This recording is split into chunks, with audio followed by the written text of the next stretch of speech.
Bom dia a todos, ou boa tarde ou boa noite para você que está nos assistindo agora. Hoje nós vamos gravar, estamos passando aqui pela última aula, a aula do módulo Vida Abundante. O tema dessa aula é a ponte de Deus. Nós vamos falar hoje nessa aula o que Deus fez, como que Deus ele trabalhou na vida humana, né, para nos levar de novo ao paraíso. Olha que coisa maravilhosa essa aula, então. Nessa aula também, nós vamos ter aqui participações dos nossos alunos, né, os alunos da Jubrac Team, e também deixando aqui o nosso agradecimento por toda a equipe, né, a equipe técnica aqui de áudio, vídeo, o Nicolas, o Samuel, o Alexandre, né, e o nosso agradecimento também para todos os pastores, para toda a equipe de liderança, né, todos eles um nosso grande abraço, nosso muito obrigado. E então começaremos agora falando dessa aula que será uma bênção para todas nós. Bom, antes de começarmos essa aula, é importante a gente fazer uma releitura, né, das 3 primeiras aulas, né, que essa aula foram um total de 4 aulas. A primeira aula nós falamos sobre que nós, né, a humanidade é importante para Deus, e ali nós citamos uma série de referências bíblicas de como que Deus criou o homem, planejou, né, a estrutura humana. Na aula 2 nós falamos também o que destruiu a criação de Deus. Infelizmente teve uma intervenção angelical, né? Mas também nós tínhamos condições de escolher ali, nós vimos sobre a questão do livre-arbítrio, né? E na aula 3, que foi a última aula da semana passada, nós falamos sobre ser culpado ou inocente. A humanidade está sendo culpada ou inocente, é tudo culpa de um anjo, a humanidade tem culpa mesmo, né? Então, e para fechar essa aula agora, é a ponte de Deus, né? O que Deus planejou para nós nos resgatar da nossa situação em que estávamos vivendo, né? Então, 3 coisas importantes para ser citado aqui. Há algumas coisas que somente Deus ele pode fazer para a humanidade. E também coisas que somente mesmo o Eterno, o Criador, pode fazer, né? E vamos também aqui aprender sobre a salvação e a natureza do Salvador, quem é esse Salvador, e também vamos falar sobre coisas que somente Deus tem o poder de executar ou de exigir. Né? Deus tem condições de exigir algumas coisas, somente Ele pode fazer isso. Por exemplo, Ele pode exigir que nós venhamos adorá-lo, por exemplo, né? Entre outras. E a terceira característica importante há características e atributos que só Deus possui e que no Salvador essas características elas são observadas. Então, quem é esse Salvador? Por que a humanidade precisa de um Salvador? Isso nós vimos nas aulas anteriores. Nós vimos que nós estávamos nessa condição de falha, de pecado, e agora, por causa dessa ponte, desse mediador entre Deus e os homens, nós temos agora de novo, mais uma vez, acesso ao trono de Deus, acesso ao Pai, acesso a Deus, né? Então, já agora de início, nós vamos falar o tema Jesus, Deus perfeito, e iniciamos aqui a leitura em Colossenses, no capítulo 1, do versículo 15 ao 17. Oi, gente. Para quem não me conhece, meu nome é Gabi e eu sou do departamento da Jubrac Team e hoje me pediram para ler Colossenses 1, 15 a 17, ok? Então, vamos começar. O qual é a imagem do Deus invisível, o primogênito de toda a criação, porque nele foram criadas todas as coisas que há nos céus e na terra, visíveis e invisíveis, sejam tronos, sejam dominações, sejam principados, sejam potestades. Tudo foi criado por ele e para ele. E ele é antes de todas as coisas e todas as coisas subsistem por ele. É isso, gente. Tchau, Edvaldo. Tô com saudade. Então, em Colossenses, capítulo 1, versículo 15 e 17, na leitura que foi feita, nós vimos que qual é a imagem do Deus invisível, né?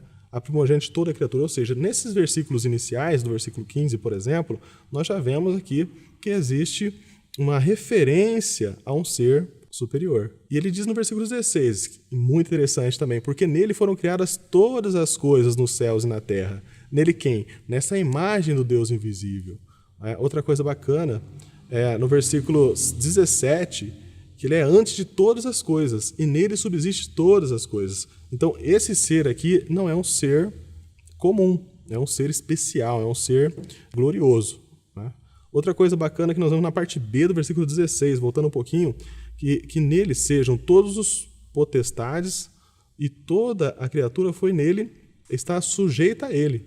As dominações, né, os tronos, tudo isso está sujeito a esse ser. Olha que versículo interessante que nós estamos vendo aqui. Na segunda leitura, que nós vamos ler também Jesus, o Deus perfeito, vamos fazer uma leitura em João, capítulo 1, o versículo 1 e o versículo 14. Oi, gente! Meu nome é Maria Eduarda, eu sou do departamento de Bractim e eu vou ler 2 versículos aqui pra vocês. João 1:1 e João 1:14. No princípio era o Verbo, e o Verbo estava com Deus, o Verbo era Deus. João 1:14. O Verbo se fez carne e habitou entre nós, cheio de graça e de verdade, e vimos a sua glória como a glória do unigênito do Pai. No versículo 1, nós vemos que no princípio era o Verbo e o Verbo estava com Deus e o Verbo era Deus. Olha, então esse ser glorioso, né, já começou a ter características aqui. Que características são essas? Ele é o Verbo, né, ou seja, a voz de Deus, o Verbo de Deus. Outra coisa bacana, no versículo 14, e o Verbo se fez carne e habitou entre nós. Então esse ser que é glorioso, que é diferenciado, que está todos os tronos, todos os poderes, está sujeito a ele, e nele também são expressas características exclusivas do próprio Deus, é o Verbo de Deus que se fez carne e habitou entre nós, né, como está aqui em João, nessa leitura que foi feita. Também ele é cheio de graça e de verdade, e vimos a sua glória como a glória do Filho de Deus, do unigênito do Pai. Ou seja, João está descrevendo aqui um ser que ele conseguiu visualizar, ele vivenciou uma experiência real com esse ser. Ele teve essa oportunidade, né? E nessa oportunidade que ele teve, ele viu que esse ser, ele é um ser de glória. Outro versículo também, agora falando sobre Jesus como Deus perfeito, demonstrando o seu poder agora. Para a gente poder comparar, a gente fala, nossa, mas ele tem mesmo atributos de Deus? Então vamos chamar mais um aluno para fazer a leitura em Marcos, capítulo 2, versículo 5 até o versículo 7. Do departamento da Gibractim, eu vou ler Marcos, capítulo 2, do 5 ao 7. E Jesus, vendo a fé deles, disse ao paralítico: Filho, perdoados estão os teus pecados. E estava ali assentados alguns dos escribas, que arrazoavam em seus corações, dizendo: Por que diz este assim, blasfêmias? Quem puder perdoar pecados, senão Deus? Olha que interessante. Então, esse Jesus agora, que nós vimos que o nome dele é Jesus, está aqui no texto sagrado. Jesus, que é o Verbo, que é esse ser glorioso que foi colocado aqui para nós, para fazer a mediação entre os homens e Deus, ele disse ao paralítico: perdoados são os teus pecados. Não é? Então, quem tem poder de perdoar? Não era Deus?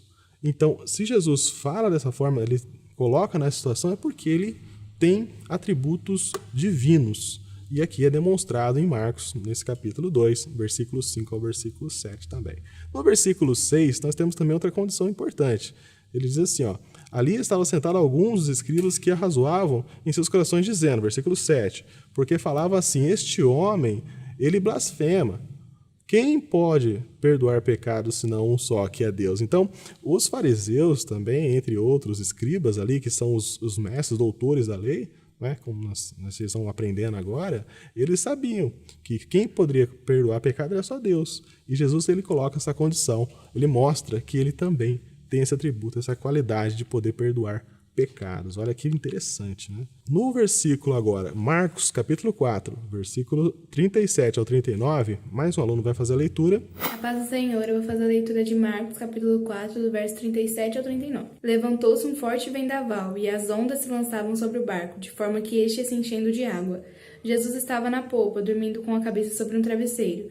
Os discípulos o acordaram e clamaram: Mestre, não te importas que morramos?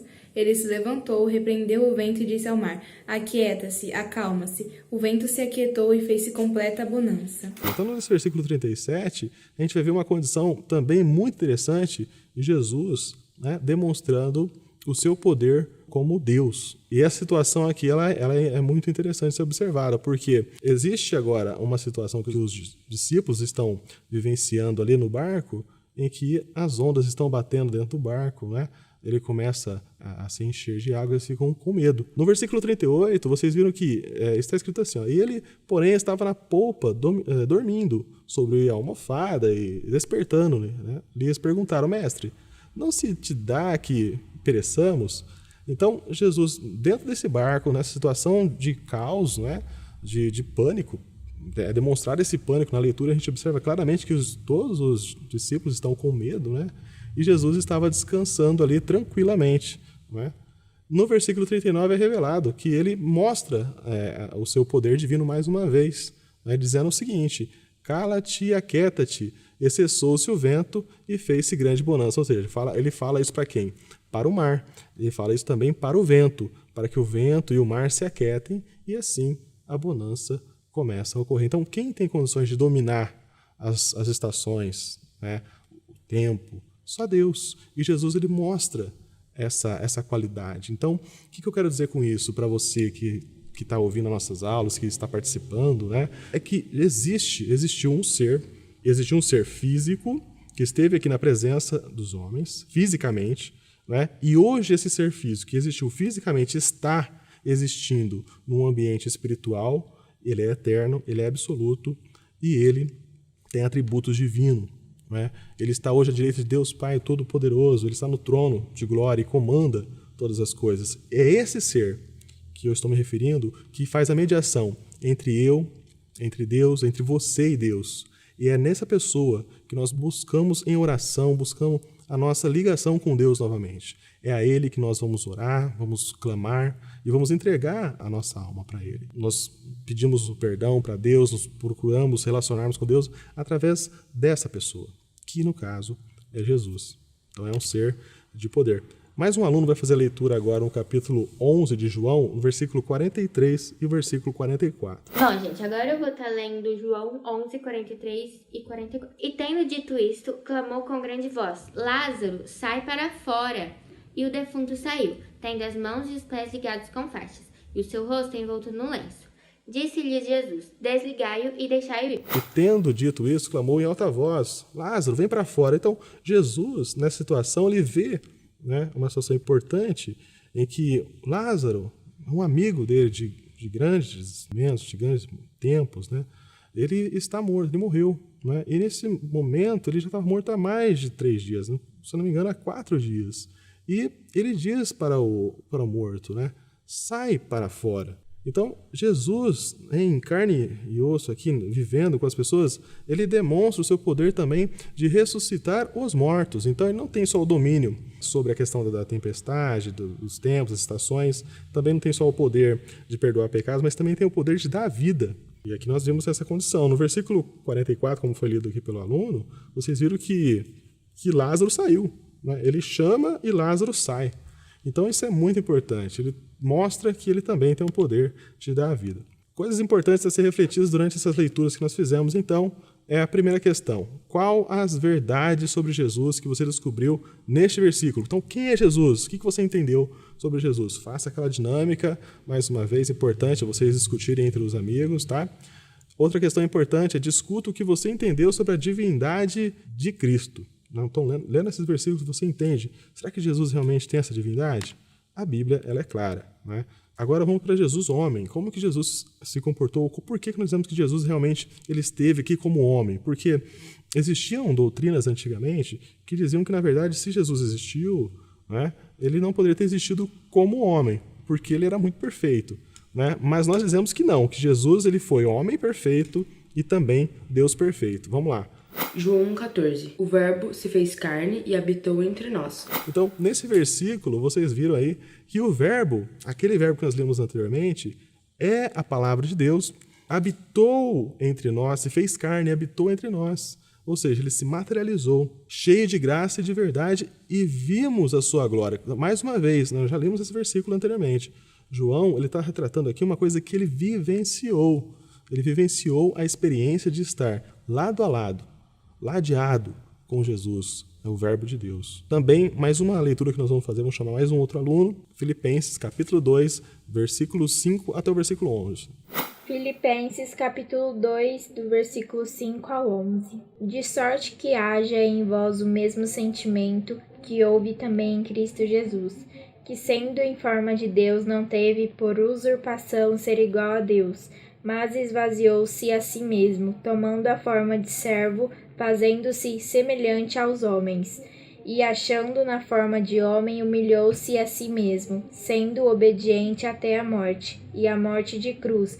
Por isso também Deus o exaltou soberanamente, e lhe deu um nome que é sobre todo nome, para que o nome de Jesus se dobre todo o joelho do que se estão nos céus e na terra e debaixo da terra, e toda a língua confesse que Jesus Cristo é Senhor, para a glória do Deus Pai. Ou seja, ele estava subsistindo em forma de Deus, mas não usurpou ser igual a Deus. Ele existiu em forma de Deus, veio para o mundo e existiu numa forma humana. Mas esvaziou-se a si mesmo, tornando-se servo, tornando-se também semelhante aos homens. Olha que leitura bacana que nós fizemos aqui. No versículo 8, de novo, vou ler novamente para vocês. Eu não leu, nós vamos ler de novo com vocês. E achado na forma de homem, humilhou-se a si mesmo, tornando-se obediente até a morte de cruz. Não é? Existe muita coisa aqui, na verdade, nesse relato de Jesus durante a crucificação, que é alvo também da nossa fé e é o que nos leva a ter um devocional perfeito com Deus e uma carência também de entregar a nossa vida a Ele. É esse sentimento que Ele demonstra na cruz de nos amar tanto. Né? Deus nos ama a tal ponto que entrega a sua vida, essa vida que Ele tinha, para poder resgatar todas as pessoas que creem nele. Então isso é uma coisa que as pessoas normalmente se identificam muito. Né? Eu me identifico, você com certeza vai se identificar muito também. Ele tem um amor verdadeiro e real para com você, para comigo. E ele estava disposto a qualquer coisa para levar você a entender que isso é real, que ele quer ver você, nós todos bem. Não é? Versículo 10, nós vimos mais uma questão. Para que no nome de Jesus todo o joelho se dobre. Né? Então, nos céus e na terra. Então, é verdade. No nome de Jesus, né, que é agora o nome que tem todo o poder, as pessoas vão reconhecer isso. As pessoas reconhecem isso pela fé. E quem reconhece esse nome poderoso, os seus joelhos vão se dobrar. E os que não reconhecem Jesus como Salvador? Vai chegar um dia, conforme a palavra está dizendo, que até as pessoas que não o reconhecem como o Filho de Deus também vão dobrar o seu joelho. E toda língua vai confessar que ele sim é o Senhor. Mateus, no capítulo 1, versículo 23, mais um aluno vai fazer essa leitura. E também a leitura de Mateus, capítulo 1, verso 23. A virgem ficará grávida e dará à luz a um filho, e o chamarão de Emanuel, que significa Deus conosco. Então, Mateus, no capítulo 1, versículo 23, conforme o aluno já leu, nós vimos aqui que a virgem concebeu, ela deu à luz. Ela deu à luz a um filho, sendo virgem. A virgem deu à luz. Então, coisa sobrenatural. Né? Coisa sobrenatural.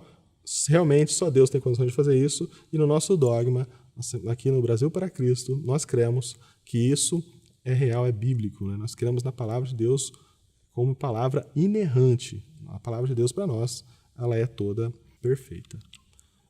Reflexões dessas leituras que nós fizemos Jesus é Deus? Nós fizemos várias leituras aqui, é importante agora você parar um pouquinho, pensar, né, dar um pause de repente no vídeo, colocar lá na descrição do vídeo, volta a dizer, tem um material de apoio, né, que vocês podem utilizar para anotar, ou então você pega o seu caderno, se sentir mais à vontade, né, você vai anotando na sua Bíblia, você vai marcando, usa um marcador de texto, usa um lápis lá, e aí você vai colocando, Jesus é Deus, eu vejo que Jesus é Deus por causa desses pontos que nós lemos, então vocês vão anotando, isso é bacana, vocês vão crescendo cada vez mais. Segunda pergunta importante Jesus possuía vida eterna antes de ser homem? Nós lemos também esse versículo, hein? Não se esqueçam, leiam de novo lá, retomem, né, e voltem aos estudos. Por que Jesus se tornou homem? Qual foi a necessidade de Jesus se tornar homem? Tinha alguma obra para ele fazer aqui na Terra? Alguma coisa que era importante para Deus resgatar? Marca isso também. Hora de compartilhar agora. Nessa hora de compartilhar é importante você tirar um tempinho, conversar com seus colegas, também a Jubractim e os demais alunos que estão nas escolas seculares, aí estão acompanhando. Compartilhe com seus amigos, de repente é seu vizinho, volto a dizer, de repente é o primo, a prima. Compartilhem, conversem sobre o assunto, sobre essa aula de hoje, e aí vocês vão com certeza enriquecer tanto o vocabulário quanto a questão de curiosidade. É claro que vocês também não vão se prender aos versículos que nós estamos lendo aqui, você tem a liberdade de usar a Bíblia toda, porque a Bíblia toda, ela responde a si mesma, e aí vocês vão crescendo cada vez mais, tanto no conhecimento quanto na graça. Compartilhe também o que aprendeu nessa lição sobre o amor de Deus. Será que você conseguiu visualizar aqui a importância que nós temos para Deus? Olha como que Deus é tão bom conosco, né? Então, marquem lá. Para memorização, também, mais um aluno vai ler, que é o versículo Nossa, ficou bem marcado o versículo de João, capítulo 1, versículo 14. Meu nome é Yasmin, eu vou ler um versículo de memorização, que está em João 1,14. E o verbo se fez carne e habitou entre nós, cheio de graça e de verdade, e vimos a sua glória, como a glória do unigênito do Pai. Finalizando então essa aula no módulo Vida Abundante, esse módulo que se deu aí de uma forma bem dinâmica, 4 aulas, e hoje nós vimos então a ponte de Deus. Qual que é a ponte de Deus para nós? Jesus é a nossa ponte, é o que nos liga a Deus, é o único recurso. Não é a ciência, apesar que a ciência se esforça bastante, é importante a ciência, com certeza, nós não estamos menosprezando, não menosprezamos a filosofia, mas também era uma possível ponte, entre outros recursos, né, as tecnologias todas, mas a ponte que realmente vai ligar você, eu, nós, todos com Deus, é Jesus. Então, fica aqui meu agradecimento a você que está participando, e nós queremos também que você tenha agora um excelente final de semana, um excelente domingo. Fique com Deus, fique com o nosso abraço também. Até a próxima aula. É verdade, hein? Tem um morcegão ali. Não, você corta essa parte do vídeo. Pode deixar, vai entrar nos créditos. Entra nos créditos. Ah, pode ser. Pós-crédito. Nossa.